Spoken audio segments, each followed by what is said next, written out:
కొత్తగూడెం జిల్లా భద్రాచలంలో ఉద్రిక్తత చోటు చేసుకుంది. హత్యకు గురైన రవివర్మ కుటుంబ సభ్యులు రాజుపేట కాలనీ వాసులు ధర్నాకు దిగారు. భయం గుప్పెట్లో బ్రతుకుతున్నామని రాజుపేట కాలనీ వాసులు తెలిపారు. తమకు న్యాయం చేయాలని బాధితులు డిమాండ్ చేస్తున్నారు. బాధితులను ఎమ్మెల్యే తెల్లం వెంకట్రావు పరామర్శించారు. నిందితులను కఠిన చర్యలు తీసుకోవాలని ఎమ్మెల్యే ఆదేశించారు.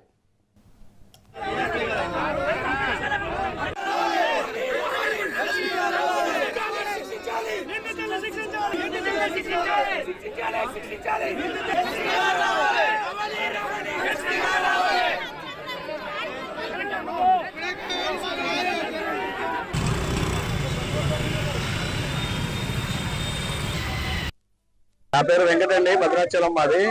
భద్రాచలంలో గత కొంతకాలంగా గంజాయి బాగా విక్రయిస్తాం. బెల్ట్ షాపులు దగ్గర సారా కొట్లు బాగా విపరీతంగా పెరిగిపోయినాయి. ఈ గంజాయి బ్యాచ్ గత కొంతకాలంగా నైట్ పూట ఇళ్లలో చోరీలకు పాల్పడి ఇంట్లో ఫోన్లు, బంగారం, డబ్బులు ఇవన్నీ ఎప్పటి నుంచో దొంగతనాలు చేస్తూ ఉన్నారు. ఆ ముఠా నైట్ పూట ఎవరైనా ఆడపిల్లలతో బయటకు రావాలన్నా భయం వేస్తుంది. ఒంటరిగా ఎవరైనా బయటకు వచ్చినా సరే వాళ్ళని కొట్టి జోబులో డబ్బులు, ఫోన్లు లాక్కుంటా ఉంటారు ఆ ముఠా. అదే విధంగా 2-3 సార్లు కూడా వీళ్ళు మర్డర్ చేస్తున్నారు. 6 నెలల క్రితం మర్డర్ కేసులో జైలు వచ్చారు వాళ్ళు.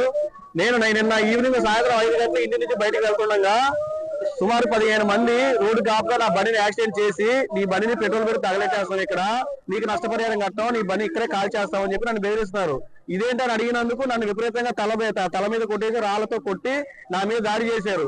దాడి చేస్తే ఇదేంటని వచ్చిన పక్కన ఆపడానికి వచ్చిన సజ్జా రవి అనే వ్యక్తిని ఈ కత్తులతో అతి క్రూరంగా విపరీతంగా ఈ స్కూల్ డ్రైవర్లతో వాళ్ళ జేబులు ఎప్పటి నుంచో మాలనాయుధాలు ఉంటాయి, బ్లేడ్లు, కత్తులు, చాకులు తీసుకొని వచ్చి ఆయన్ని పొడి చేశారు. నన్ను ఎప్పుడైతే తల మీద కొట్టారో నన్ను హాస్పిటల్కి లాక్కెళ్ళిపోయారు.